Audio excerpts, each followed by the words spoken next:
Welcome to the Witchy Work Wishes podcast, a place to find your weekly inspiration for bringing your personal witchcraft practice into your business, work, and office.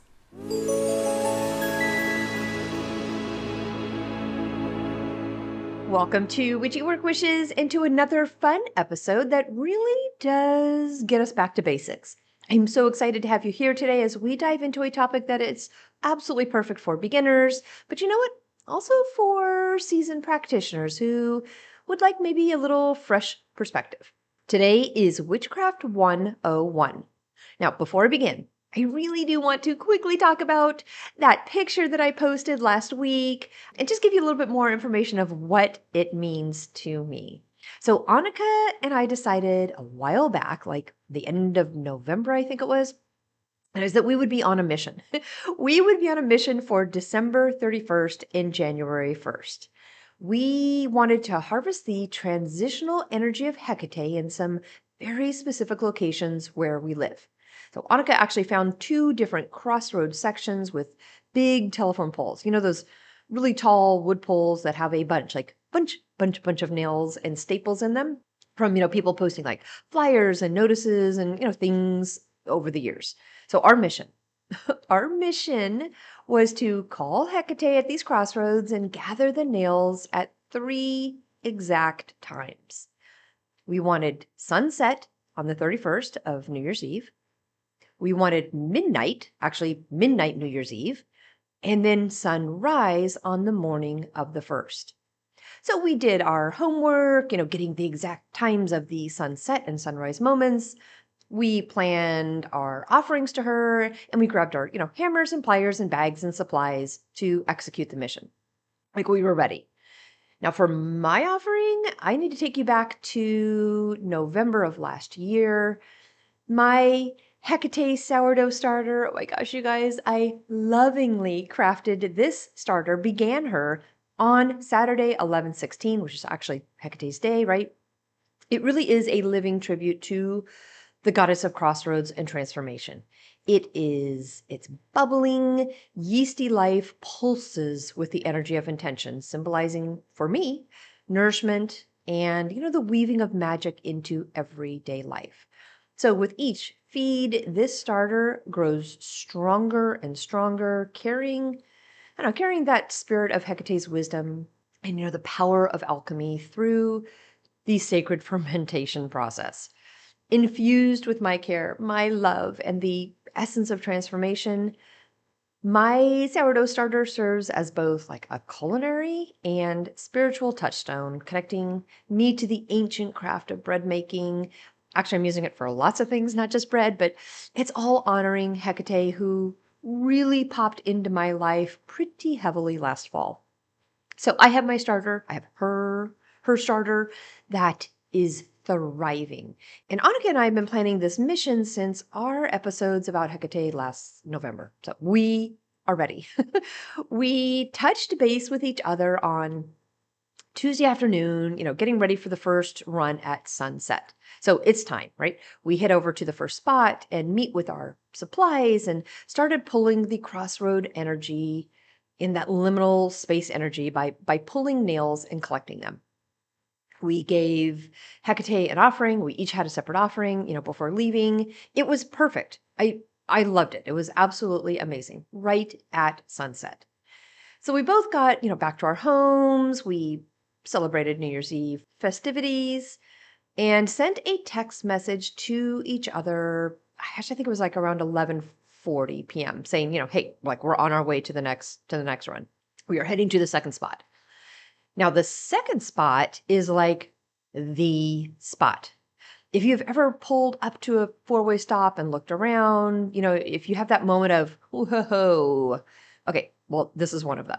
So in general, the energy of crossroads typically, or they can, hold immense power, embodying, the pivotal moments of decision, of change and transformation. So under the watchful eye of Hecate, goddess of the liminal and the unseen, crossroads can become sacred spaces where possibilities converge. This is where the old falls away, making space for the new. and where courage, like our courage, must rise to embrace the unknown. So Hecate's presence can certainly guide us when we are standing at these thresholds, offering wisdom, protection, and clarity. Her torch, remember that torch energy that we worked with over in our Patreon group so heavily in November? Well, her torch, it illuminates the shadows. It reveals the truths and the choices that are otherwise obscured. Transformation through crossroad energy is rarely going to be simple, but it is profoundly empowering, allowing us to shed outdated patterns and step boldly onto a new path, armed with the strength of self-discovery and the blessing of divine guidance. So this crossroad, this midnight run, guys, oh my gosh, the energy was there. Now, it was almost midnight, right, on the 31st, and we are on the threshold of crossing over from one calendar year to the next. We are on the threshold of liminal space. But I got a call as I was approaching the site, and it was Annika saying, "Hey, Charlene, there's literally a cop right at the crossroad. What should we do?" Well, Annika drove past the space, and I met her about a block away. I pulled up beside her and rolled my window down. We chatted, and we agreed to continue on. I mean, of course there was a cop there, right, you guys? It is almost midnight on New Year's Eve. So I told her to follow me. Let's proceed. We drove right by the cop, who was perfectly positioned at the intersection. We parked our cars, grabbed our supplies, and started walking to the telephone pole. Of course, he pulled out of his parking spot and pulled right up to us. He rolled down his window and said, "Hey, ladies, what are you up to?" I took the lead and I giggled a little bit and felt that honesty would be best here. I said, "Well, this is probably going to sound a little silly, but we are looking to grab some crossroads energy by pulling nails from the telephone pole for, some crafty, witchy projects." Done. I said it. He smiled, and then I proceeded to say how we needed to do it right at midnight, which at this point was quickly approaching. Guess what this officer said? He said, and I quote, literally, he said, "Okay, girls, I'll watch over you so you guys are safe."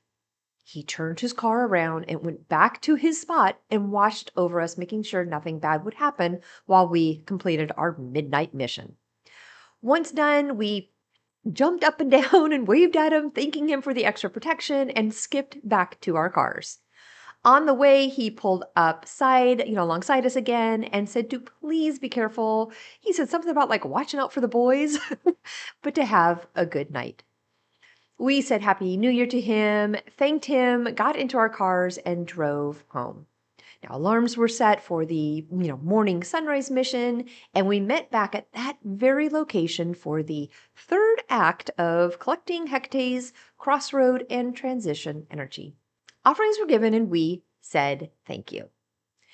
Now, with all of that energy that had just been shared with Annika, with Hecate, with the transition of the new year, you would think that I would have come home and just like passed out. I didn't. I was all buzzed up, like all buzzed up. Now, I am not religious. I'm certainly not monotheistic. I do gravitate towards the Norse gods and goddesses, but I don't have a big deity, working or connection. No. Except recently, the dream I had with Hecate last fall, gosh, it was so strong. And then to pull the torch card for our November Patreon workings, like, I don't know. Something is happening for sure. I really do think she called to me. So having this run with Annika on the 31st, it meant something more. As a witch myself, working with Hecate's energy, specifically on New Year's Eve, I don't know, you guys, it felt like stepping into a sacred crossroads where the past and the future met. The air that night, it just hummed with her presence. And at the two different crossroads that we pulled nails from, and I actually grabbed some staples too, at those thresholds, I felt her power guiding us, reminding us that endings are as sacred as beginnings. Even guiding the officer to stand watch over us and to protect us while we worked. Like, I don't know, it just all added up perfectly. And now I have 3 separate little vials of energy, sunset, midnight, and sunrise. With Hecate as my guide, I really do feel the extra strength of her wisdom, so I can stand at the edge of any possibility, ready to honor, the transitions of life and step boldly into the new year, cloaked with her protection and wisdom. So the entire mission, you guys, oh my gosh, it was perfect. And I feel so honored to have shared it with Annika. I don't know if my picture perfectly or even adequately like can capture all of that energy, but it was just amazing. So I do want to do a quick shout out before I begin to all of my incredible listeners. Thank you. Thank you, thank you, thank you from the bottom of my heart and for being here and for sharing this magical journey with me. Your support and energy, you guys, oh my gosh, it makes every episode so special. And I'm truly honored to have you as part of this community. I also wanted to say specifically to Patty, thank you for joining the Mystic Maven Patreon group. I am really, really happy you are with us there. Now, if you've enjoyed our time together and want to dive deeper into the magic, I'd love to invite you to join me over on Patreon too. It is a space where we can connect even more. I share exclusive content like the monthly oracle card draws. I've got work motivation with our worksheets. I'm going to be adding some coaching videos and just more stuff designed to inspire and support you on your witchy path. Now, the big goal worksheet is posted that supports last week's episode over on Patreon. So I have made that available to all members, regardless of what level you are actually on, even to the free members. So if you're a member of any sort on Patreon, you will have access to the goal worksheet. And I do have the January worksheet up and posted now too. So it has a 3 great prompts, journal prompts. It has a wonderful exercise and a tea for our January air element animal spirit that we are working with.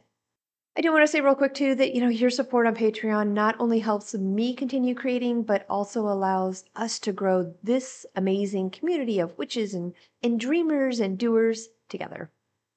All right, now if you've ever felt overwhelmed by all of the terminology, tools, and traditions out there, this episode is for you. We are taking it back to the basics with Witchcraft 101. Together, we are going to explore the foundational elements of witchcraft, tools, daily practices, the magic of color, connecting with the elements, working with the moon phases. And I definitely want to wrap up the end with the ethics that guide it all. So grab your cup of tea. Honestly, you're probably going to need a couple cups. This episode does go long. Light a candle, settle into your favorite space, and let's journey into the magical world of witchcraft. Whether you're just starting or reconnecting with your path, this is the perfect place to begin. So let's get started.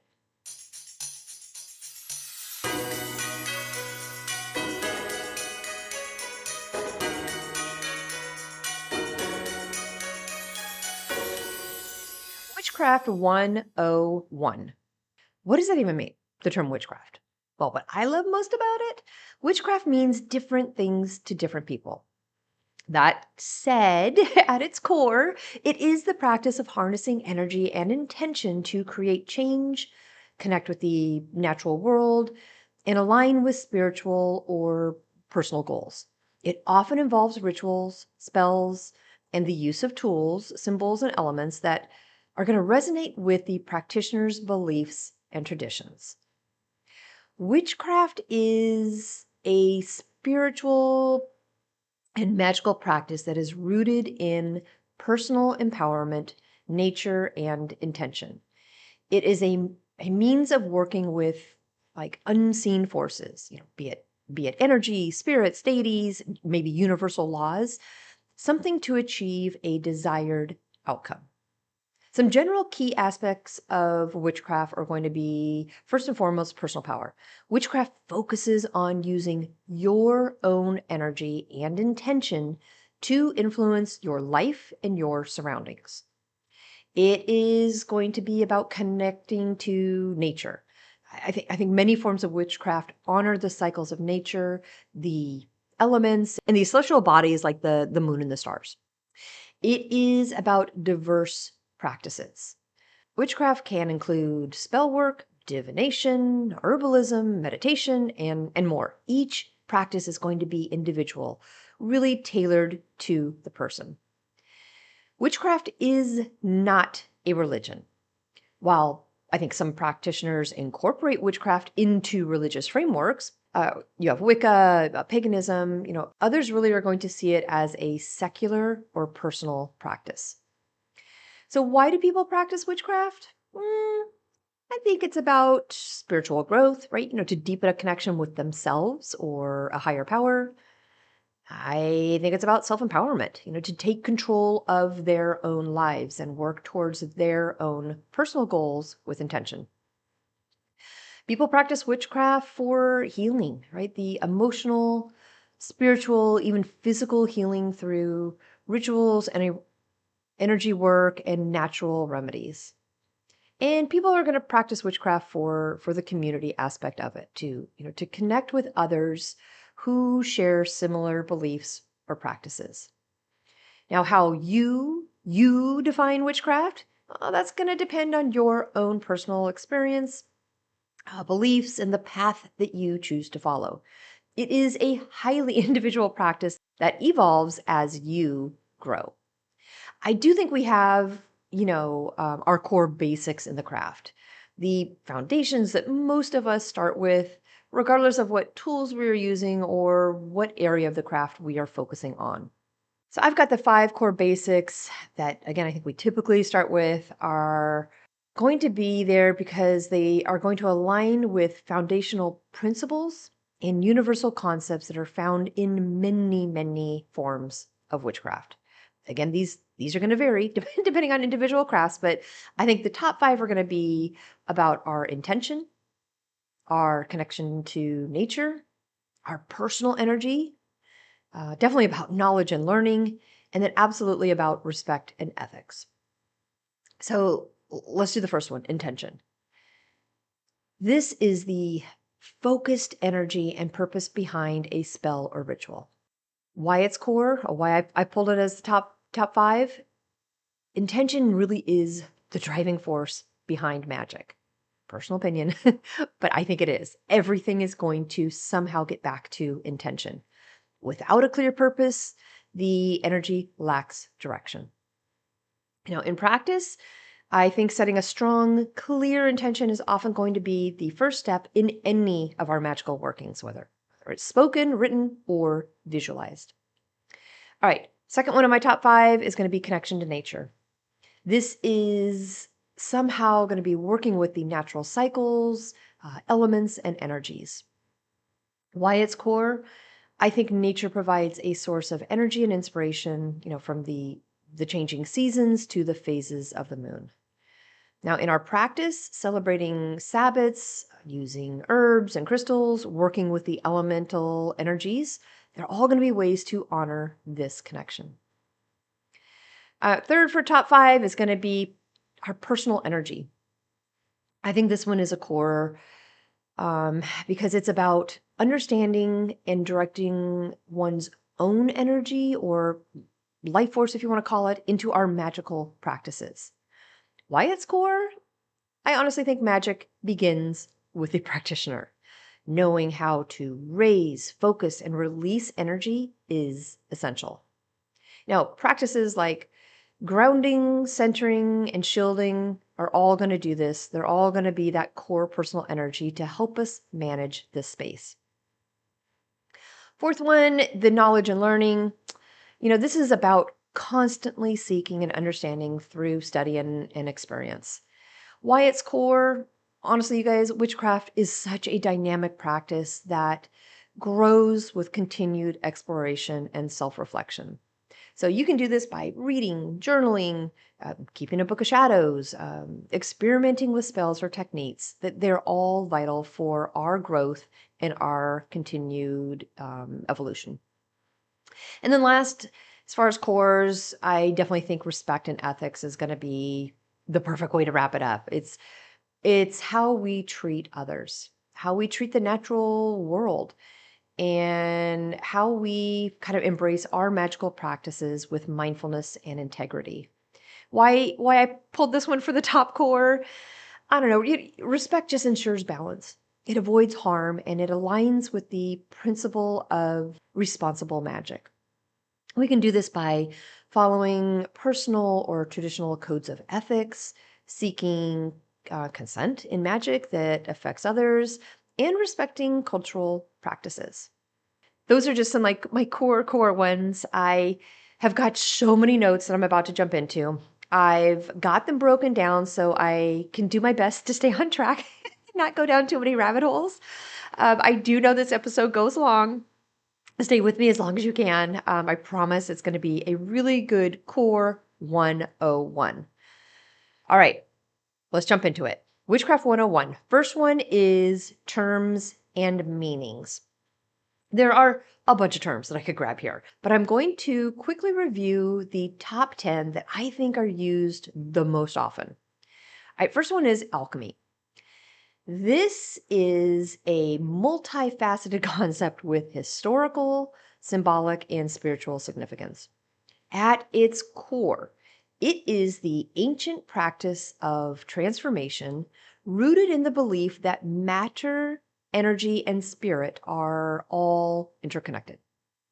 Historically, alchemy was a precursor to our modern chemistry, with practitioners seeking to transmute base metals like lead into gold, or to discover, the philosopher's stone, which is a legendary substance believed to grant immortality and infinite wisdom. Like these pursuits were as much symbolic as they were practical, really representing the human desire to elevate the mundane into something extraordinary. In spiritual context, alchemy is often seen as the art of inner transformation. Like it represents the process of purifying and refining the self, turning one's own lead, if you will, like our negative traits, habits, or limitations into gold, into wisdom, enlightenment, or personal empowerment. So this process can involve self-reflection, shadow work, and intentional practices that align mind, body, and spirit. Now, metaphorically, alchemy involves or embodies, the idea that with effort, with intention and the right tools, anything can be transformed into its highest and most meaningful state. For us, our practices, alchemy is not just about external change, but also our inner journey of growth and self-discovery. Okay, that's alchemy. You're going to hear Sabbath. This is a celebration or festival in the wheel of the year, marking seasonal changes. There are 8 Sabbats, including Yule, which is the winter solstice, Samhain, which is Halloween, and Imbolc, which is early spring. You're going to hear the word grimoire. This is basically a witch's book of spells. It's going to have our rituals and all of our magical knowledge in it.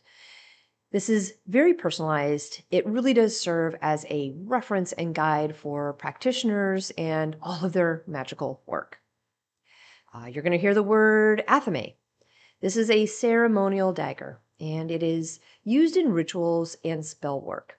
It represents intention, energy direction, and also the element of either fire or air, depending on what your specific tradition is. You're going to hear the word sigil. This is a symbol crafted with intention and infused with personal or magical energy. The sigils are often created for specific purposes, such as protection, manifestation, but they are charged to carry out that specific intent. You're going to hear the word familiar. This is a spirit or an animal companion that aids a witch in their magical work. Familiars are believed to provide guidance, protection, and even amplify a witch's energy. You're going to hear the word coven for sure. This is a group of witches who come together for ritual, spell work, and community. Covens often have shared practices and rituals, though many witches also work solo as, solitaries. Definitely going to hear the word pentacle. This is a 5-pointed star enclosed in a circle. It represents the balance of the 5 elements: earth, air, fire, water, and spirit. It is often going to be used in protection, in grounding, and for invoking energy. You're going to hear the phrase casting a circle. This is a ritual practice in which a sacred, energetic space is created to protect and focus magical work. The circle serves as a boundary, keeping unwanted energies out and, containing the practitioner's power within. And then you're probably going to also hear the word herbalism a lot. This is the use of plants and herbs for magical, medicinal, or spiritual purposes.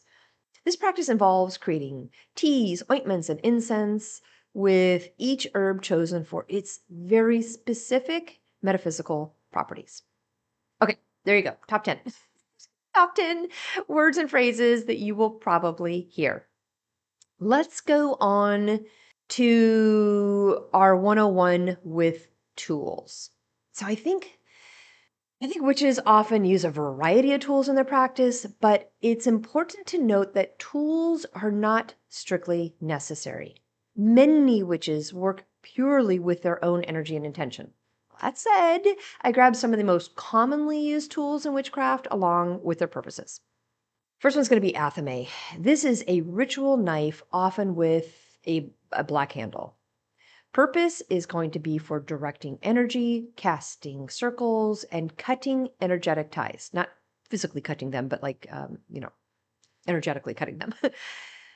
For symbolism, it again is either going to represent air or fire, depending on your personal tradition. Second one is going to be a wand.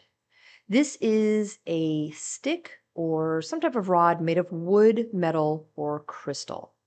Purpose for a wand is going to be to channel and direct energy, especially when working with spells and rituals. Symbolism here typically associated either with air or fire. Chalice is another great tool. This is a cup or a goblet, often made of metal, glass, or some type of ceramic. Purpose of a chalice is going to be to hold water, wine, or other liquids during rituals, representing that divine feminine. Symbolism with a chalice really does represent the element of water. Another tool is going to be a cauldron.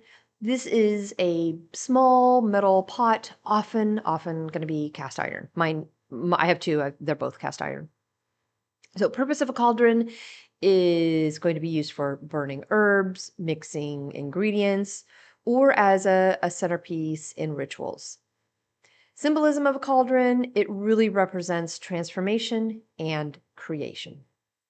Pentacle is another tool. I know I just mentioned that one, but it is a 5-pointed star with a circle around it. Often going to see these on people's altars. Purpose of a pentacle, it's about protection, that grounding energy, and it really does symbolize the balance, the beautiful balance of all of the elements. Symbolism for a pentacle, it represents earth and the interconnectedness of all things. Another good tool is going to be our candles. These are going to be various colors, but they represent the element of fire. It's going to be representing, things for setting our intentions and focusing our energy in spell work. Symbolism for candles really is going to be, the flame and how it symbolizes transformation and illumination. Another key tool for witches is going to be our herbs. This is going to be any type of dried or honestly fresh plant, often kept in jars or bundles. Purpose here, gosh, you guys, they're used in spells and teas. They're used in incense. They're used in so many things. They're used for cleansing. But each herb has a very specific magical property it's going to bring.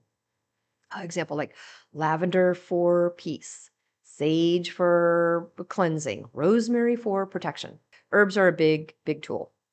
Crystals are a big tool. These are natural stones and crystals that have energetic properties. Purpose for having crystals as a tool is really going to be to amplify intentions. They're used for healing and balancing energy. Examples for crystals, for using them as tools, you could do amethyst for intuition. You could have a clear quartz for clarity, and a black tourmaline for protection. Let's see. Another great tool is going to be a book of shadows. This is a personal journal or personal notebook. Purpose for a book of shadows is really going to be to record our spells, rituals, our dreams, and any like personal reflections. And symbolism of this really represents our unique path and growth. Let's see what else. We've got tarot cards, oracle cards for sure. These are great tools. They are a deck of cards that are used for divination and guidance. Purpose of using tarot cards or oracle cards is going to be some way to connect with our intuition, to gain insights and explore possibilities. Symbolism with this one really is, oh my gosh, the images are so beautiful. I guess it depends on what deck you're working with, but I love my decks. Love, love, love them. But they all, they represent universal energies. Let's see, incense, smoke tools. Those are great. These are going to be like incense sticks, cones, herbs like sage or palo santo. Purpose for these really is to cleanse spaces, to raise vibrations, and create sacred energy. Symbolism on these definitely is the air element and purification. And another good tool I think is going to be an altar. This is some type of dedicated space for tools, deities, or any of your magical workings. Purpose on having an altar really is going to be to have like that central place for your rituals and tools and your focus. Symbolism here is, just to reflect on your personal practice with intention. So those basics do not mean you need to start with each of them right away to call yourself a witch. Quite the contrary. Tools are helpful, but they are not required. Our most important tool is our own personal energy and intention. Tools are there to amplify or focus our energy for sure, but think of them as like extensions of your own energy. They're like little paintbrushes for an artist. They help you focus and direct your magical work, but you can create just as much magic with your hands and your mind. Okay, I do want to add real fast though that some of our tools really can and should be considered like multi-purpose tools. Candles, for example, right? Candles are affordable, they are accessible, and they are incredibly versatile. You can use them for spells, for meditations. You can even just set the mood in your sacred space with candles. Start with a simple white candle, right? Which can represent just about any intention. Crystals are pretty multi-purpose as well. Crystals like clear quartz and amethyst, they really are good starting points. Quartz is like kind of like the Swiss Army knife of crystals, right? It really can amplify any intention. Another good one, multi-purpose, I think is going to be your herbs. Like if you've got rosemary or lavender in your kitchen, you're already set to start. Herbs are great for anything from blending teas to simple protection spells. So tools don't need to be expensive either, or honestly, for that matter, elaborate. You don't need a fancy wand. Grab a stick from your garden, from your yard that feels special to you. I grabbed a stick when I was up in the mountains. Like it just called to me. I brought it back home. Your book of shadows can start as a dollar store notebook. What matters is the meaning that you assign to these items. Now, if you do want to stock up just a little bit, I would say take your time. Let the tool resonate with you on a very personal level. Your tools should feel personal. If you're drawn to a particular crystal or I don't love the smell of certain incense, trust your intuition. Trust it. It's often the best guide, and it is guiding you to that crystal. It is guiding you to that scent for a reason. Now, if you are really, really looking for some type of starter kit, you're like, Charlene, great, these are good tools. What do where do I begin? Easy would be like a white candle, right? Candles for meditation, for your affirmations. Do a small quartz crystal. You can carry it, you can place it on your altar. Do a little notebook or a journal, something to record your intentions, maybe the moon phases, whatever you want to do. And then maybe like a little, I don't know, like a little stick of incense or a bundle of herbs. There, 4 things. Super easy. White candle, small quartz crystal, a notebook, and a little bundle of herbs. That would be a great 101 starter kit. Tools, they're going to grow with you and with your practice. As you evolve and you grow, so do they. So I would say start simple. Let your collection mature as you do. Over time, your tools will feel like trusted companions on your magical journey if you take this approach. Okay, let's see. Witchcraft 101. Let's talk about practices. Starting a journey into witchcraft is a deeply personal experience. For a baby witch, the vast array of practices and tools can feel both exciting, right? But they can also feel overwhelming. However, I think grounding, centering, shielding, rituals, and journaling, they are all foundational practices that can anchor this new adventure if it's new for you, offering both structure and empowerment. So let's talk about grounding first. This is some connection to the earth. It is the practice of aligning yourself with the stabilizing energy of our earth. It helps to dispel excess energy and to restore balance. For a baby witch, grounding can be a first step towards building a stable, magical foundation. All right, how to ground. You can find a quiet space.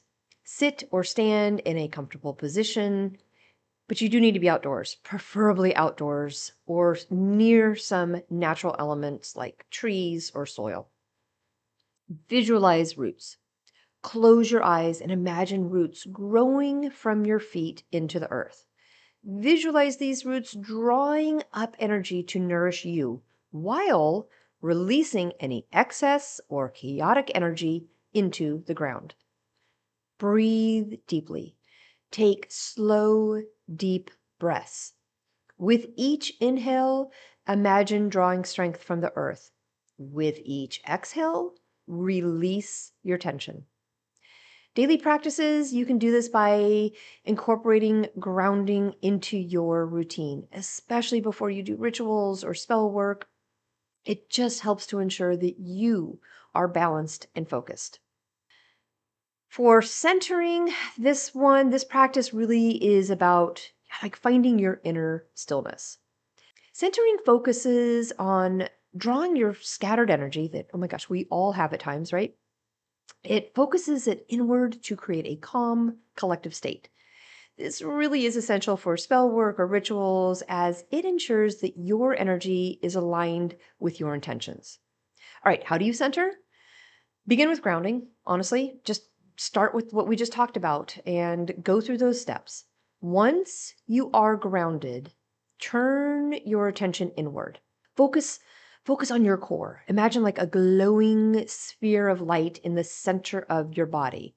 This is often going to be, near the solar plexus, or think about your heart. Have it be around your heart. This is your core energy. Draw energy inward then. Picture an external or scattered energy being drawn back into the sphere, creating that concentrated point of focus. And then take a moment. Spend a few moments in this state of stillness where your energy feels whole and centered again. That is basically how we can center ourselves. All right, another good practice is going to be shielding. And this is going to be creating an energetic boundary of some sort.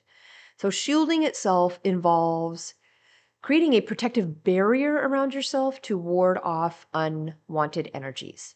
For a baby witch, this practice offers peace of mind and a sense of security, especially when exploring new magical realms. So, how do you shield? All right, I got you.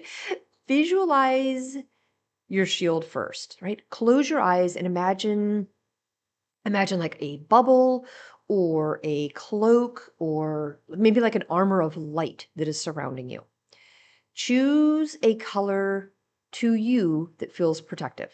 Maybe it's white, maybe it's gold, maybe it's black. Choose your color. Then set an intention. Affirm that this shield will protect you from negativity while allowing positive energy to flow freely.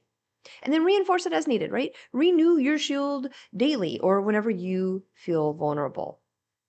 Combine this shielding exercise with the centering exercise, starts with the grounding exercise, and you are going to be in a really good space. Shielding is most effective when you truly are centered and aware of your own personal energy.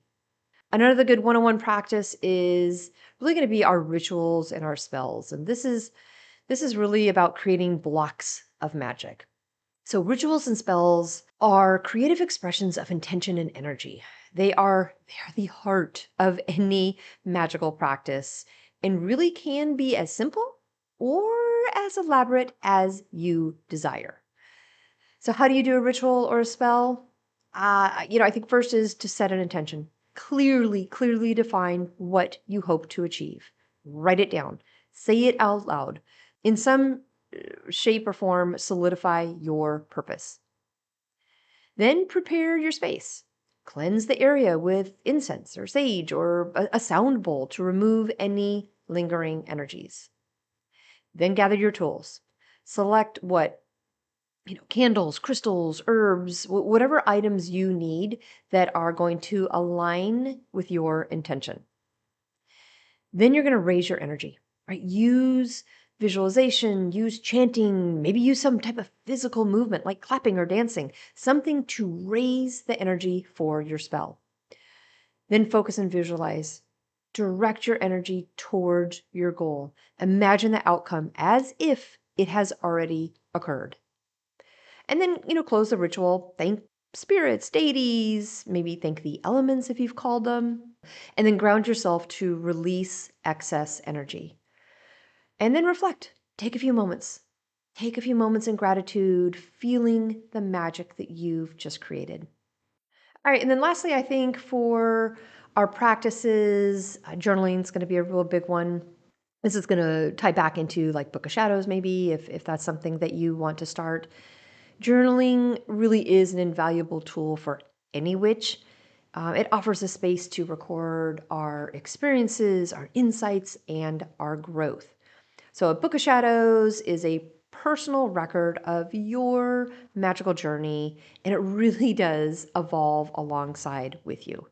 So, how do you do this? How do you keep a magical journal? First, just pick a notebook. This can be digital. Don't forget, it does not have to be physically written down. But pick a notebook or digital format that resonates with you. Decorate it if you wish. Make it feel special. And then record everything. Include details of your rituals, of the spells that you created, of the dreams that you had, any personal reflections. Note what worked, what didn't work, maybe how you felt during your practices. Write it all down. You can track moon phases and seasons in your Book of Shadows. Observe how these cycles affect your own personal energy and how they affect the spell work that you do.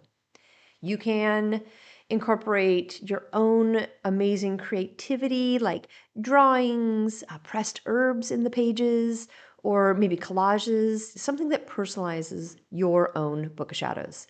And then look at it, reflect on it. Reflect on your past entries to see how far you've come and maybe identify some patterns or areas for growth. These practices, they are going to nurture self-awareness, focus, and personal empowerment. They really do guide us to connect deeply with our own craft. Over time, you are going to grow. Your confidence and intuition are going to grow forging your own unique path in this magical world. Remember, every witch's journal is going to be personal. There is no right way, only the way that feels true to you. So embrace it. Embrace the process and trust in your own growing power. Okay, let's see. Witchcraft 101. Let's talk about color magic. This is one of the simplest yet most effective forms of magic, I think, for witches, especially for beginners. It involves using the symbolic meaning and energetic vibrations of color to amplify our intentions and to manifest our goals. So, what is color magic? It is going to be the practice of using colors to enhance and focus our intentions. Why does it work? Well, colors have psychological and energetic associations that really do influence our emotions, our thoughts, and our energy flow. As far as accessibility, oh my gosh, like it is an easy and versatile practice. You can use candles, clothing, crystals, even colored paper and pens. Color magic is easy to incorporate into your craft. All right, color magic. I'm going to go through the basic ones real quick. White, it's about purity, protection, clarity. It really is a universal power. And white, honestly, can often substitute if you're looking for a color that you don't have to work with. Grab white. Black, this is about protection, banishing negativity, grounding, and shadow work. Red, this is about passion, courage, energy, love, and strength. Orange, this one is about creativity, confidence, success, and enthusiasm. Yellow, absolutely, it's about joy, intellect, it's about communication and focus. Green is about abundance, fertility, healing, and growth. Blue is about calm, intuition, communication, and emotional healing. Purple is about spirituality, psychic abilities, wisdom, and transformation. Pink is about love and friendship, compassion, and emotional healing. Brown is about stability, grounding. It really is a connection to the earth. Gold is about success, wealth, confidence, divine energy. And silver is kind of like our moon, our lunar energy, intuition, dreams, and feminine power. All right, how do you use color magic? If you just ask that, I have the answer. I would say candles are going to be the easy one, right? Use candles of specific colors in spells or rituals, something to focus your intention. For example, like a green candle for prosperity or a red candle for courage. You can use color magic with your crystals. Work with crystals and colors that align, with your goal, such as amethyst, which is purple, right, for intuition, or citrine, which is yellow for joy. You can use color magic in your clothing and accessories.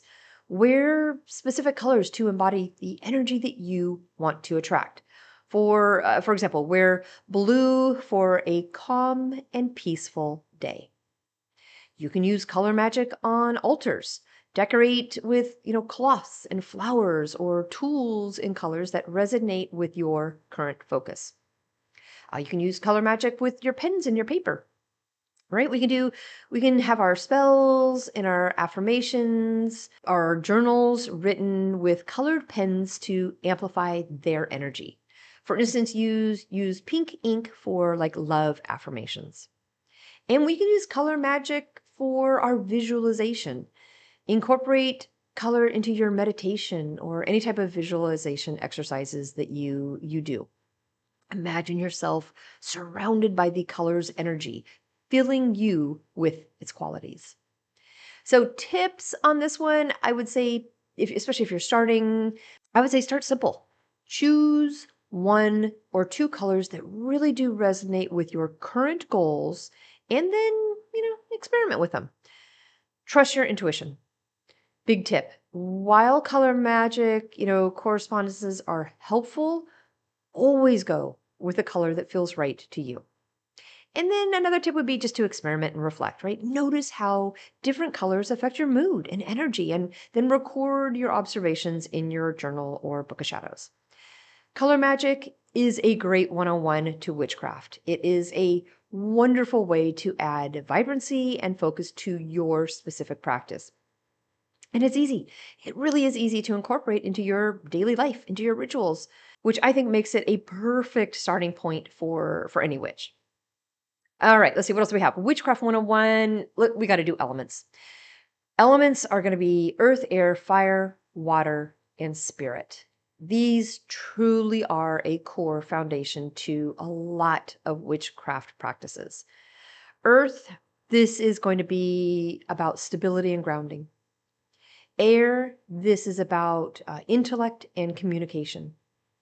Fire is about transformation and passion. Water is our emotions, our intuition. And then spirit is the connection to like the divine, to the universal energy. Now, when I first began exploring witchcraft, one of the most profound realizations was the role of the elements in magical practices.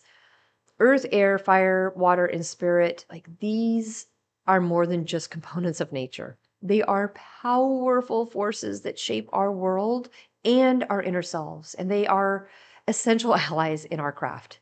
So learning to work with the elements can certainly deepen your connection to nature and to yourself, bringing balance and focus to your magic. Now, let me share how I've incorporated these energies into my practice and how you, as a beginner, can do the same. So, Earth, oh my gosh, okay, this is our core, this is our foundation.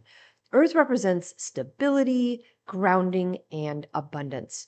It is the soil beneath our feet and the strength that we draw upon in times of need. For me, Earth is the element that I turn to when I feel scattered or ungrounded. So, how to work with the earth element? Create a sacred space, incorporate stones, crystals, maybe plants into your altar or workspace. Grounding rituals. Practice grounding by standing barefoot on the ground, visualizing those roots I mentioned growing from your feet into the earth. And then, do some type of daily connection. Spend time in nature, whether honestly it's just a walk around the park or tending to a small garden or a potted plant. All right, air. This is the breath of inspiration. Air symbolizes intellect, communication, and new beginnings. I love working with air when I need clarity or, what to spark creativity in my craft. How can you work with air? This can be with incense or feathers for sure. Burn incense to cleanse your space or use a feather to kind of move the smoke around during rituals. Wind meditation is a good one. Stand outside on a breezy day and let the wind carry away stagnant energy. And then affirmations, speak your intentions aloud, letting your own personal breath carry your words into the universe. All right, fire, the spark of transformation. Fire is passion. It is energy and it is transformation. Fire's energy can feel intense for sure, but it really is the perfect element to call on when you need courage or motivation. How can you work with fire? A candle magic, super easy, right? Light a candle in a color that corresponds to your intention. Right? Go red for courage or green for prosperity. You can work with fire by releasing things through the act of burning. Write down your fears or things you want to release and then burn the paper safely. Going back to our tools, if you have a cauldron, that's what I use. But let them go. Burn the paper to let the energy go. And celebrate with fire. Honor this element by lighting a bonfire or even just by sitting by a fireplace. Okay, water. This is the flow of our emotions. Water embodies emotion, intuition, and healing. It really is the element I turn to when I need to reflect or tap into my inner wisdom. All right, how can you work with water? Ritual baths, super easy.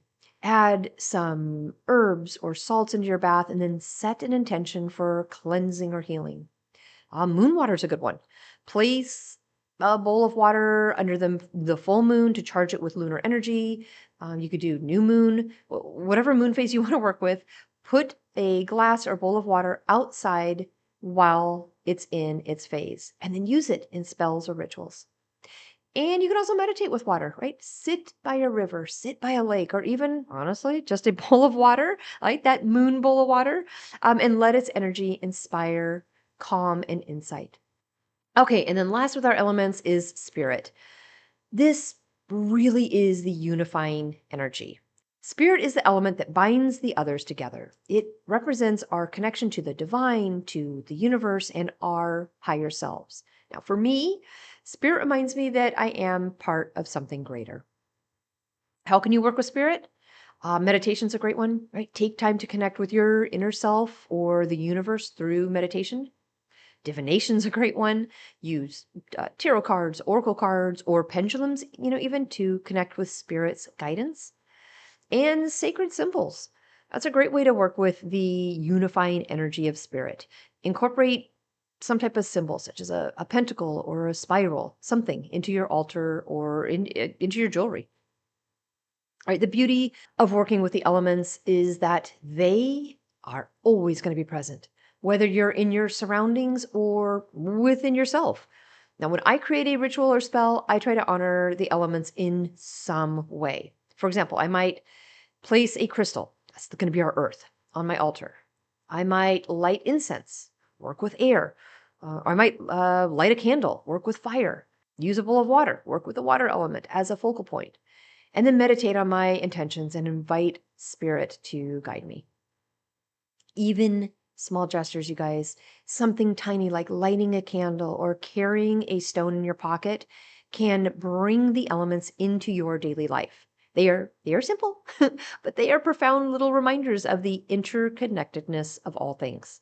So as you begin working with the elements, take time to explore and connect with each one. See, there's going to be one that probably draws you to it more. It's going to be more of a calling. So notice it. Notice which one resonates with you the most. It might change depending on your needs and intentions, like where you are in your path, but it will be there. Now, the elements are patient, they are ever present, and I think they are ready to support us as we grow in our craft. So I say for Witchcraft 101, embrace them, honor them, let them guide you on your magical journey. Another one, I can't not do it. I have to. Witchcraft 101, I've got to pull moon phases in.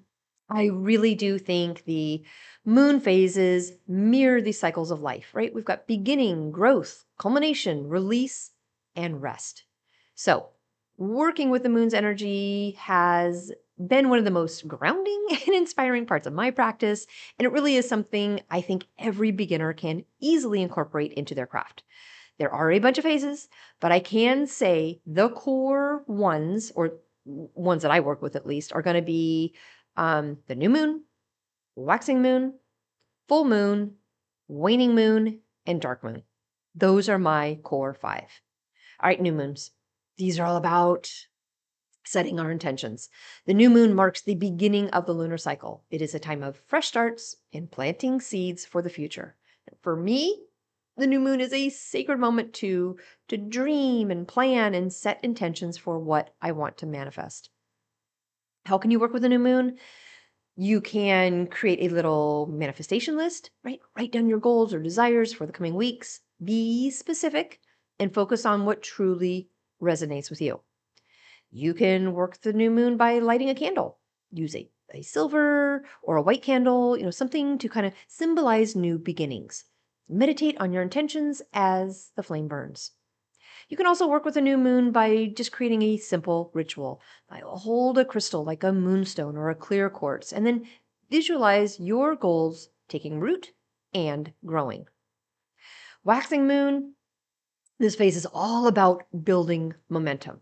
So as the moon grows from crescent to full, its energy really does support growth and action. This is the phase when I focus on taking tangible steps towards my goals. Now, how to work with the waxing moon? You can do action-oriented spells. Something like, performing a spell or ritual to attract abundance, confidence, or success. You can create a vision board, create a visual representation of your goals, and keep it where you're going to see it daily. But you can also do little daily affirmations, right? Speak affirmations aloud each morning to align your energy with your intentions. My full moon. This is all about celebration and power. The full moon is the pinnacle of the lunar cycle, radiating energy and illumination. It is a time for celebration, for manifestation, and that heightened intuition. For me, the full moon feels like a magical recharge. How can you work with it? Well, charge your tools. That's a great place to start. Place your crystals, that glass of water I just talked about, or some other tool under the moonlight to cleanse and recharge them with lunar energy. You can reflect and celebrate during a full moon. Write in your journal about what you've accomplished since the new moon. Celebrate your progress, no matter how small. That is super, super important. Acknowledge your wins, no matter how big or small they are. You can also do a full moon ritual, right? Light candles, cast a circle, and meditate on the moon's energy. If you happen to work with deities, this is a powerful time to honor them. And then we've got the waning moon. This is the next phase, and it really is about like releasing and letting go. So as the moon wanes, its energy shifts towards introspection and release. Now, I personally use this phase to kind of clear away anything that no longer serves me, whether it's a habit, a nasty little thought pattern, or honestly, physical clutter. All right, things you can do to work with a waning moon phase. Banishing spells are great here. Write down what you wish to release and then safely burn the paper, symbolizing that you are letting it go. You can work with the waning moon by cleansing your space, right? Use smoke cleansing, you can sprinkle salt water, do something around your home to kind of clear out lingering negative energy. Self-care is a big one during a waning moon. It really can honor that phase with you taking time to rest and recharge, kind of preparing for what's coming next. And lastly, we've got the dark moon. This really is about rest and reflection. The dark moon, that final phase of the cycle, it is a time of deep introspection and rest. I've learned that embracing this phase helps me honor the need for stillness in my life. How can you work with the dark moon? Shadow work. Explore your inner world through journaling or meditation by, addressing fears or hidden emotions. You can work with the dark moon by just doing like a reset, like an energy reset. Spend time alone focusing on self-care and your own personal spiritual renewal. You can also just avoid complex rituals during the dark moon. Just, don't do anything complex. Just focus on quiet reflection and gratitude. So if you are new to working with the moon phases, I would say start small. Track the moon. Use some type of lunar calendar or app to follow the moon's phases and then plan your practices accordingly. You can keep a journal, like record those little intentions, your rituals, your observations during each phase. Over time, I will be willing to bet that you're going to notice patterns and insights that are unique to your own personal practice. And then be flexible when working with the moon phases. Like, I would not stress about doing something for every phase. Honestly, just start with the ones that resonate most with you. And then for sure, celebrate your progress. Like, remember, witchcraft really is a journey. So each phase that you work with is a step towards a deeper connection in your own personal growth. The moon is a constant magical guide in our lives. I personally love working with the moon phases. By aligning with its phases, I think you can also, tap into its energy and bring harmony to your personal practice. Whether you're setting intentions under the new moon, maybe you're celebrating your achievements during the full moon, or you're quietly reflecting during the dark moon. Each phase offers a unique opportunity to connect with yourself and the universe. So I would say Witchcraft 101, embrace the moon cycles and let them illuminate your path. Let's see. Gosh, we are already almost an hour in. Oh my goodness, you guys. How about I speed it up? I'm really sorry this is going so long, but at this point, I would rather just keep going instead of breaking it into 2 episodes, right? Are you guys good with that? I'm gonna pick up the pace so I can get as much in as the other Witchcraft 101 basics. I think deity work and spiritual connection is gonna be a big one. This is developing a relationship with deities, spirits, or ancestors, or some type of universal energy. Why this matters? Many witches are going to seek guidance or some type of partnership with divine or spiritual forces to enhance the practice. How can you start this one? Research, study, and learn. You can also meditate, or make small offerings maybe to deities or spirits that resonate with you, but trust your intuition to guide these connections. I do not think this one can be forced. Like any human relationship, it needs to be mutual and fostered. General, basic, another one's going to be divination. This is the practice of seeking insight or guidance through tools like tarot, runes, pendulums, or scrying. Divination can help clarify intention, so it's going to matter to help understand situations and connect with your own personal intuition. How can you start this one? I would say, begin with a single method, like pulling a daily tarot card or practicing pendulum work. Keep a journal to track your patterns and your progress, though. Another good one-on-one basic is going to be some type of sacred space or altar. This is going to be creating a physical or energetic space that is dedicated to your magical work. Why this one matters? Well, a sacred space really does focus energy and serves as a wonderful touchstone for your practice. You can designate a small area to start, for an altar, or maybe just sacred items such as candles, crystals, or symbols of your path. But regularly cleanse them and kind of maintain this space. This is your space. Another good 101 for basics is going to be energy work. This is understanding and manipulating personal or external energy for your magical purposes. It matters because energy is the foundation of most magical practices, from spells to meditation. It is the foundation. How can you start? Do maybe like the grounding, centering exercises that I talked about. Raising your energy. Experiment with visualization or Reiki even to explore energy flow. Astrology is going to be another good basic 101. This is the study of celestial movement and the influence it has over individuals and the world.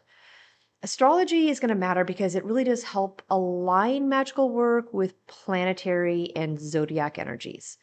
To learn the basics, I would probably start with your natal chart, right? Some type of, or maybe even follow like a daily planetary transit to understand their influence on your energy. Herbal magic's a great basic 101.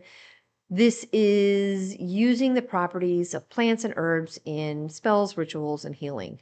It matters because herbs connect witches to the natural world and offer accessible, powerful, magical ingredients. To start this one, research first. Research the magical correspondences of maybe like the common herbs like rosemary, lavender, and sage, and then gradually incorporate them into simple teas, sachets, and spells. Shadow work's a big general good 101. This is exploring and integrating, the hidden, suppressed aspects of the self. It matters because shadow work fosters self-awareness and healing. It really does make your magic more authentic and aligned when you can dive into this area. How do you start it? Journal. Journal about your fears, about patterns, journal about past experiences. Reflect on how these aspects shape your actions and your magical intentions. Sigil magic, I know I'm kind of glossing over these real quick, and I've talked about them a little bit earlier, but this is the creation of symbols that are infused with intention and magical energy. It matters because they are powerful. They are personal tools that can be used discreetly in everyday life. How to start this one could just be as easy as writing a short statement of intention. simplify it into a unique design, and then charge it with energy before you use it. Cycles and seasonal observations is a good 101 core basic. This is honoring the cycles of nature, such as the wheel of the year and the seasonal Sabbats. It matters because celebrating these cycles align with many witches and the rhythms of the earth, and it deepens our practice. And how do you start this one? Research the 8 Sabbats, right? Incorporate simple rituals or meditations to mark these times. Sound and music is a good one for our magical 101 core basics. This is using sound, chanting, or music even to enhance our magical work. I definitely get moved by magic and sound, so I personally love bells. But why it matters is that sound vibrations can raise our energy. It shifts our focus and creates kind of like that sacred atmosphere. An easy way to start with this one is honestly just experiment with chanting, with drumming, singing bowls maybe, or just creating a playlist that inspires your practice. Dream work is another big one. As far as 101 core basics, this is going to be the act of exploring our dreams as forms of divination or spiritual communication. Dreams matter. I know I've talked about getting somebody on to help me with this. I do want 1, possibly 2 full episodes devoted to dream work because I need somebody in. You guys, like I can't do it myself. I need somebody to help guide me with this. This is not an area that I am well versed on, but I do believe they matter. Dreams can offer insights, guidance, and inspiration for magical work. How do we start? Keep a dream journal. If you do not like the act of trying to make yourself fully awake to turn the light on and grab a pen and grab your paper and start writing down what you just dreamed about, I bought one of those quick little devices that you can push a button and record your voice. I have it underneath my other pillow, and all I have to do is grab it, press a button, say what it is, and then go right back into my dream or go right back to sleep. So you got to record it somehow. Otherwise, it might seem super clear when you're having it or when you wake up. And sometimes they stay with you. They are crystal clear, and you'll remember it for months, for years. Other times they're gone super fast. So dream work, I think that's another good core for our 101. All right, days of the week. This is another good core 101 for our basics. And I'm going to quickly go through the 7 days. Monday is associated with the moon, and it is our water element. The energy with Monday is about intuition, emotions, fertility, healing, and our psychic abilities. For magical focuses, we're going to think about, work related to dreams, divination, self-care, nurturing relationships maybe, and exploring our inner truths. Now, if you follow any of the Norse guidelines, Monday is for the god Mani. He is the personification of the moon in Norse mythology. His day carries themes of intuition, dreams, emotions, really reflecting the moon's influence. For Tuesday, this is our planet Mars. The element is fire, and our energy really is focused around like courage, strength, action, protection, and conflict resolution. Magical forces here are going to be good with, spells for motivation, confidence, success, and, dealing with challenges or confrontations. Again, back to the Norse, if you follow that, this is Tyr's day. Tyr is the god of war, justice, and honor. So his day emphasizes courage, strength, and fairness. So Tuesday really does echo his role as a deity who values integrity and bravery. Wednesday is associated with the planet Mercury. This is the element of air, and it's all about our communication, our intellect, maybe some travel, and definitely business matters. So magical forces for Wednesday are going to be like rituals, for clear thinking, for problem solving, for networking, and manifesting our opportunities. With the Norse, this is Odin's day. He is the All-Father and God of wisdom, knowledge, and magic. So Wednesday with the Norse really is a day for intellectual pursuits, communication, and spiritual exploration. I can tell you guys, it is why my episode, Witchy Work Wishes, airs every Wednesday. Okay, Thursday is going to be the planet Jupiter.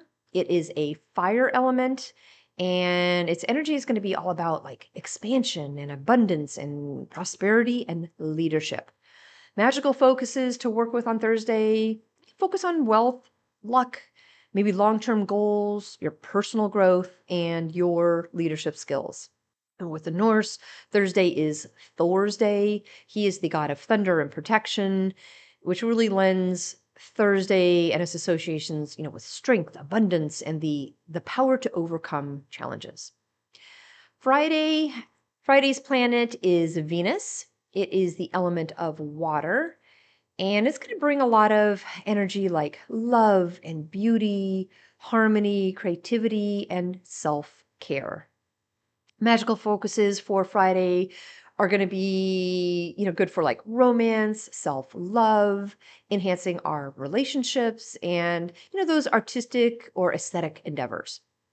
And with the Norse, Freya is all about Friday. She is the goddess of love, fertility, and magic, which really makes it ideal for, matters of love, beauty, and creativity. Also, though, her brother Frigg, he is the goddess of love, family, and domestic harmony. All right, Saturday, that planet is going to be Saturn. The element is Earth. And our energy really for Saturday is going to be like discipline, endings, protection, and banishing. Magical focus, I would look at breaking bad habits, cleansing, setting boundaries, and honoring ancestral ties. With Norse, there really isn't a direct Norse equivalent for Saturn, but this day can honestly honor Hel, which is, she's the goddess of the underworld, with themes of ending, discipline, and transformation. So this also happens to be Hecate's day. So I believe that is why Hel maybe is tied to it. Not to go down a total rabbit hole here, but Hecate and Hel do share intriguing similarities that connect them as goddesses of transformation, boundaries, and those unseen realms. While they belong to different mythologies, right? Hecate is closely associated with the Greek mythology, and Hel, of course, is with the Norse mythology. Their roles overlap a bunch, which is honestly what I think a lot of deities do in different realms. But real quick, they're both guardians of thresholds. So Hecate, right, she's known as the goddess of crossroads. She governs transitions, boundaries, both physical and spiritual. And she stands as a guide for those navigating changes or the unseen.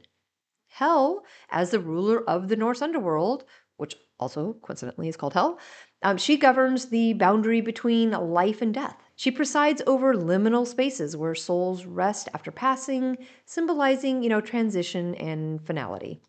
They both have a connection to the dead. Hecate has strong associations with necromancy and guiding souls, often assisting mortals in connecting with the dead or, navigating the spirit world. Well, Hel is the ultimate caretaker of the dead who do not die in battle. She embodies the quiet, inevitable reality of death, ruling over those who rest in her domain with a detached, impartial presence. They both are a dark feminine archetype. Both represent power, wisdom, and transformation through endings and introspection. They are not evil, but possibly misunderstood, right? Representing the inevitable aspects of life that require surrender and acceptance. They both symbolize balance. Hecate, she holds the balance between light and dark, life and death, and often carries torches to illuminate the shadows. She represents choice and duality. Hel, her very appearance symbolizes balance. Her body is often depicted as being half living and half dead, representing that coexistence of life and death within the cycles of our existence. They both are guides to transformation. Hecate, she helps those at a crossroads making decisions, encouraging growth through choices. She also supports shadow work, helping individuals transform through self awareness.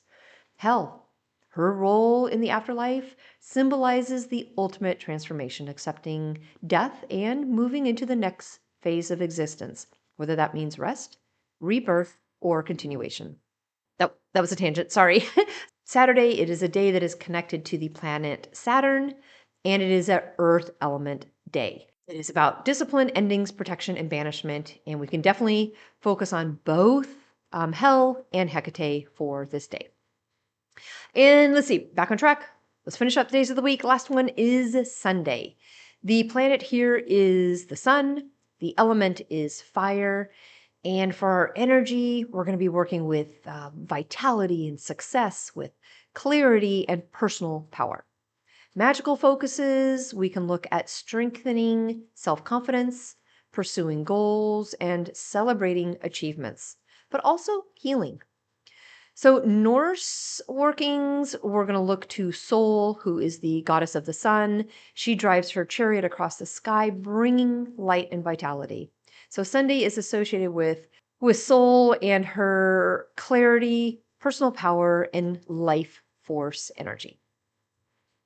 All right, that is a really good rundown, I think, of some core witchy 101 type stuff. And honestly, a bunch of these I have talked about in depth with their own episodes over the past 3 seasons.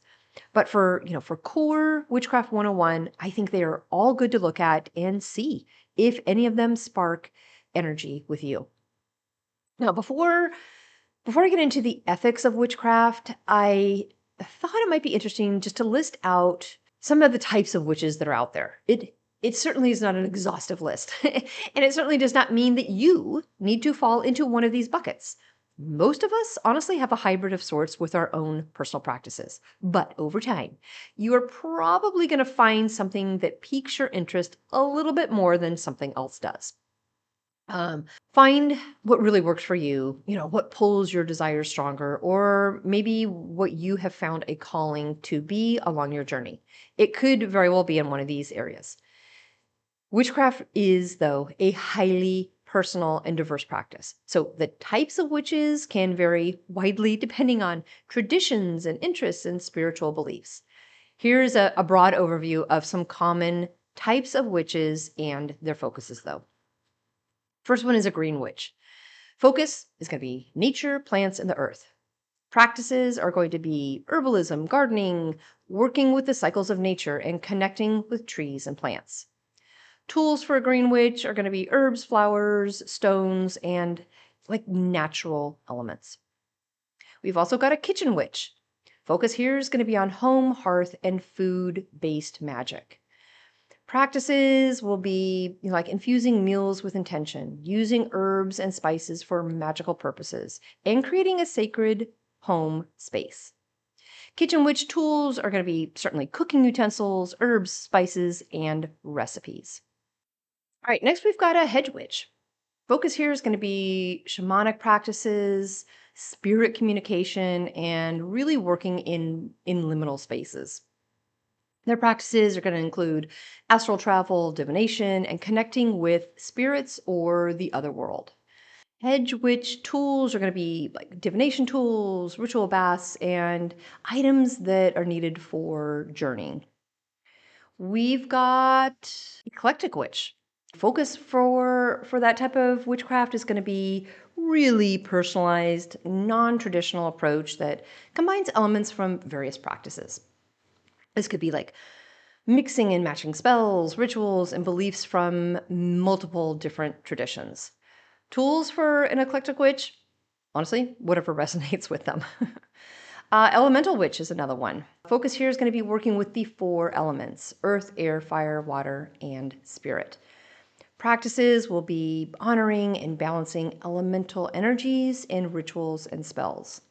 Tools for elemental witch are really going to be things that represent the elements, like candles for fire, crystals for earth, feathers for air, and then, water bowls for water. See, we've got a sea witch. Focus here is going to be definitely the ocean, water, and marine life. Practices for sea witch will probably include using, seawater, shells, items that are found like at the beach in their spell work. And then also probably working with tides and, the lunar energy. Tools for a sea witch are going to be, those shells, sea glass, salt water for sure, and maybe like driftwood. We have cosmic or celestial witches. Their focus is going to be astrology, the celestial bodies, and cosmic energy. Their practices really are going to be aligning magic with planetary movements, working with the sun, the moon, the stars, and the constellations. Their tools really will be like star charts, celestial symbols, and planetary correspondences. We've got lunar witches. Their focus is going to be, the moon and its phases. Practices here really are going to be like aligning their spells and rituals with the lunar cycle, creating moon water, and working with moon deities. Tools for a lunar witch are going to be moon calendars for sure, white candles, and crystals like moonstone. We have divination witches. They are going to focus on seeking knowledge and guidance through divination techniques like tarot reading, scrying, pendulum work, and some type of dream interpretation. Tools for divination witches are going to be tarot cards, crystal balls, runes, and pendulums. We've got hedge witch is really popular, or like the traditional witch. They are going to focus on ancestral practices and really more ancient traditions. They will probably be studying folklore, working with spirits, and, kind of like reviving old magical techniques. Tools for a hedge or traditional witch are going to be folklore books, handmade tools for sure, and then items with historical significance. There are chaos witches. They are very flexible. Their focus is the power of belief. They tend to use unconventional methods and blend a diverse system of magical uses. Tools for them, honestly, whatever feels right at the moment. They often are going to improvise or be a little bit eclectic. There are also tech witches. They use modern technology in their practices. They can use apps, they code sigils maybe, and they incorporate digital tools into spells. So tech witches definitely going to tap into smartphones, computers, and social media. There are shadow witches. These witches explore the shadow self and work with the darker aspects of magic. Certainly in their practices, shadow work is going to be first and foremost, but they also work with banishing negativity and, working with the dark moon. Tools for a shadow witch is going to be like black candles, obsidian, and lots of journals. There are solitary witches. They practice independently rather than, with a coven. They take a personalized approach to spells, rituals, and magic. And for their tools, it really is going to be whatever they need at the time that aligns with their personal journey. That said, there are coven witches. They work with a group that is, collective, the shared rituals and spells. The group rituals have or tend to have like shared goals and that collective energy work. And their tools really going to be like altar tools, group correspondences, and coven specific items. There are Christian witches. They combine their witchcraft practice with their Christian beliefs. They incorporate scripture, prayer, and the divine into magical practices. For Christian witches, I think for tools, they might have crosses and rosaries and anointing oils. There's also something called a wild witch. The wild witch is going to be someone who works deeply with nature, often in like untamed or remote environments. Practices here are going to be using wild herbs, foraging, and honoring untamed natural spaces. Tools for the wild witch are going to be really natural items like stones, feathers, and wild flowers. All right, you guys, this is by no means an exhaustive list. Many witches, I can speak personally on this one, many witches are going to find themselves blending with multiple different paths of any of those names that I just mentioned. Exploring new ones over time and taking parts that work for them out of each category. I certainly have. Witchcraft is about discovering what resonates with your spirit and allows you to express your magic authentically. Okay, last one. Oh my gosh, hopefully you guys are still with me. Okay, last one. Witchcraft 101, I want to end with ethics. As a witch, I know that magic is more than the spells that we cast or the rituals that we perform. At its heart, magic is about intention, the focused energy and purpose that we send into the universe. That intention shapes not only the outcomes of our magic, but it also ripples. It creates ripples into the world around us. So for me, living by the principle of harm none has become a pretty strong cornerstone of my practice. It is simple, it is profound, but it does guide me to act with mindfulness and respect in all aspects of my craft. So harm none, the power of intention. Every spell begins with intention. So before lighting a candle or speaking an incantation, I ask myself a crucial question. What is the purpose of this work?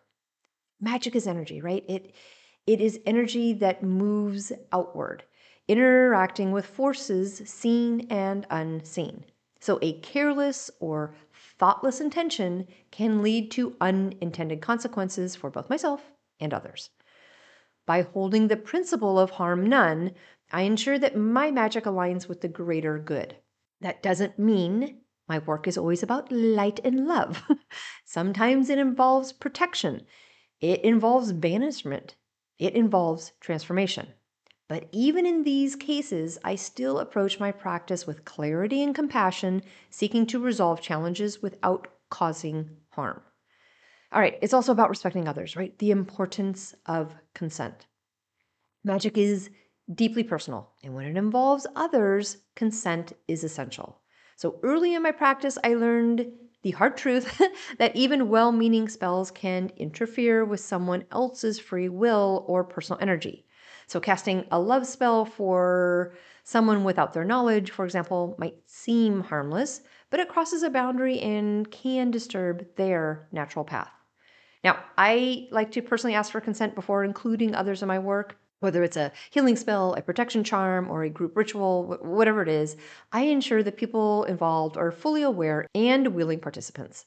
This practice isn't just about ethics, right? It's about creating a respectful and balanced flow of energy. So when everyone involved is aligned, the magic becomes stronger, and honestly, it is more meaningful. So crafting my code in personal ethics, as witches, I think we often walk paths that are obviously going to be unique to us. This is both liberating, right, and challenging because it means we must define our own ethical framework. Now, over time, I've developed kind of like my own personal code that guides my practice. It includes things like integrity, right? Always be honest with myself about my intentions and my motivations. It's about accountability. I accept responsibility for the energy I send into the universe and the outcome it creates. And it's about compassion. I approach my craft with kindness, seeking to uplift rather than to harm. So this code isn't static. It evolves as I grow and learn. So for me, developing personal ethics is about staying true to my values while remaining open to new perspectives. It's also about like a cultural respect, right? Honoring traditions. Witchcraft is a diverse and vibrant practice. So drawing from countless cultures, traditions, and histories is going to be intense. Now, if I've explored different paths, I've come to understand the importance of cultural respect. It's tempting. It's tempting to adopt practices from other cultures, especially those that feel powerful or like exotic. But doing so without understanding or getting permission can lead to cultural appropriation. Well, I just approach these practices with humility and care. If I'm drawn to a tradition outside of my own cultural background, I just take the time to research it, right? Its history and its meaning. I seek guidance from practitioners within that culture, and I ask permission before incorporating any elements into my work. Honoring traditions means giving credit, right? Giving credit where credit is due and respecting the sacred practices of others. Not all practices are closed. So it's not like you have to do this with each and every thing that you want to bring into your own personal practice. But just be mindful and do the research. Being a witch isn't just about magic. It's about the way we move through the world. So by focusing on intention, respecting others, crafting personal ethics, and honoring cultural traditions, I think we can create a practice that is not only powerful, but also deeply aligned with our own personal values. So for me, this path is a continuous journey of learning, growth, and connection. Every spell, every ritual, every choice is an opportunity for me to weave a little web of magic that reflects the world that I wish to create, one of harmony, respect, and love. So, becoming a witch is more than adopting a set of practices or learning to cast spells. It is a deeply personal journey of self discovery, empowerment, and connection to yourself, to nature, and to the unseen energies that weave through our own lives. So, as you walk through this path, as you are stepping into your own power, reclaiming your own voice, and choosing to live with intention and purpose, oh my gosh, you guys, I applaud you. This is profound, and I honor the courage that it takes to embrace it. Witchcraft teaches us to listen to the whispers of our intention, to celebrate the cycles of life, and to align ourselves with the energies that surround us. It is about finding magic. It is, finding magic in the mundane and creating change with the sheer force of our will and belief. For me, becoming a witch was a calling, an invitation to explore the mysteries of the universe and to honestly discover the magic within myself. I really do hope it becomes that for you as well. So I think one of the most beautiful aspects of witchcraft and everything with it is its diversity. There is no one size fits all approach. Your path will be uniquely yours, shaped by your experiences, your values, and your desires. Whether you're drawn to the grounding energy of the of the earth, the transformative power of fire, or the quiet wisdom of the moon. Every step you take is a step closer to your authentic self. So remember, there is no rush though, right? Witchcraft is not about perfection. It's about connection. It's okay to experiment, to make mistakes, and to evolve over time. Trust your intuition, honor your personal space, and know that every effort you make is a testament to your commitment to yourself and to your craft. Starting this journey, I definitely think it can feel overwhelming at times, but please, please know that you are not alone. Like, I am here to support you, to share in your triumphs and challenges, and to remind you that magic is always within reach. Witchcraft is not a solitary endeavor. It is a web of connections to the elements, to other practitioners, to the energies that flow through all of us.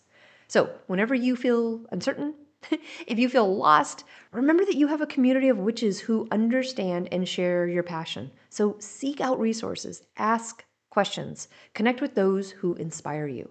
Together, you guys, oh my gosh, we can create a vibrant and supportive tapestry of magic. So as you embark on this journey, I want you to know that you have my full support. I believe in the power of your magic and the strength of your spirit. So every spell you cast, every ritual you perform, every intention you set is a step towards becoming the witch that you are meant to be. Your path is valid, your practice is meaningful, and your magic is real.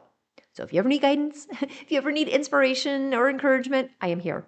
Whether you're celebrating a magical success or navigating a challenging moment, know that you are part of a community here that holds space for you and honors your journey. Becoming a witch is such a powerful declaration of your willingness to embrace the mysteries of life and to shape your reality with intention and courage. It is, in my opinion, an act of love for yourself, for the world, and for the magic that connects all of us. So as you step forward, remember that you are never alone. I am here. This community is here. Witchy Work Wishes is here. And so is the universe, ready to support you in every way. Okay, I'm losing my voice. We are going to have to wrap it up. I know I didn't grab everything, but I think this is a really good Witchcraft 101 if you need just some help and additional support. If you happen to still be with me, I do have a poem I wrote with kind of a baby witch theme to it. And of course, I've got the moon update for us. This episode has not gone too long for you. I would love for you to stay with me just a little bit more. I will go and grab those notes and I will be right back.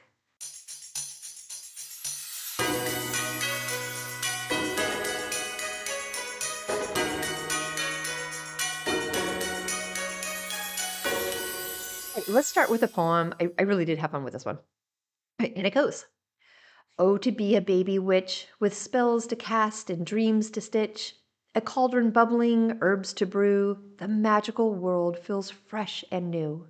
Your first book opens, pages gleam, moonlit nights inspire each dream. Crystals sparkle, candles glow, the seeds of magic start to grow. You gather tools, a wand, a stone, yet find the greatest powers your own. Intentions whispered, soft and sweet, energy swirling beneath your feet. Grounding roots and shielding light, centering calm in the dark of night. The moon becomes your guiding friend, it cycles teaching how to bend.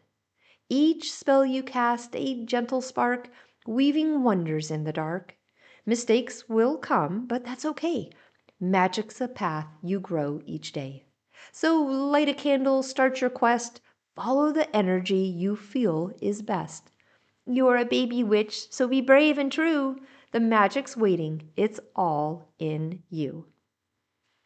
Great, you guys, the moon. The moon this week. Well, she is waxing. She happens to be like in the perfect waxing gibbous stage right now as this airs. So this is the phase just before the full moon, right? We're getting full, but not quite at the peak. The moon's energy is powerful, encouraging refinement and alignment with your intention. For us witches, this phase invites us to some very specific practices. I would do spell work right now, right? Focus on spells for growth, refinement, amplification, such as success, prosperity, or strength. I would do visualization work, right? Meditate on your intentions, visualizing them as fully realized. Envision the steps between where you are now and where your desired outcome is. Rituals. Create rituals for persistence, self-confidence, and clearing obstacles. Call on deities or energies that support resilience and clarity. This is a good time for journaling, right? Reflect on what still needs to be done to reach your goals. Write about adjustments, right? Little tweaks that you can make and the resources you need to call upon. And then I'll also do some energy work, right? Focus on charging your tools or crystals, particularly those associated with abundance, like your citrine or your green adventuring, or focus even like just tiger's eye. That is it. Waxing moon. It is good energy right now. Thank you guys. Thank you so much for tuning in and supporting Witchy Work Wishes. Your energy and encouragement, oh my gosh, like they mean the world to me. Thank you for staying with me to the end. If you're actually listening to this, oh my gosh, thank you for staying with me all the way to the end. I just didn't know how to break it up into 2 episodes, so I just kept the record button going. If you've enjoyed this episode, I'd love it if you could share it with your fellow witches, friends, or anyone who, might need a little magic in their day. Don't forget to like, follow, subscribe to the podcast on your favorite platform, and absolutely join me over on Patreon. It helps spread the magic and keeps this community, our community, growing. And if you feel called, leave a review to let me know what you think. I really do love hearing from you. So I hope you have a wonderful rest of your week and weekend, and I will talk with you next week.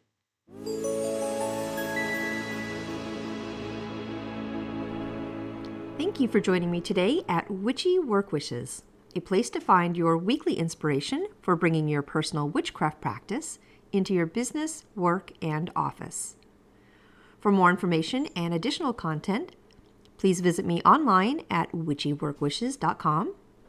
If you want to send me a personal note, please email me at info@witchyworkwishes.com.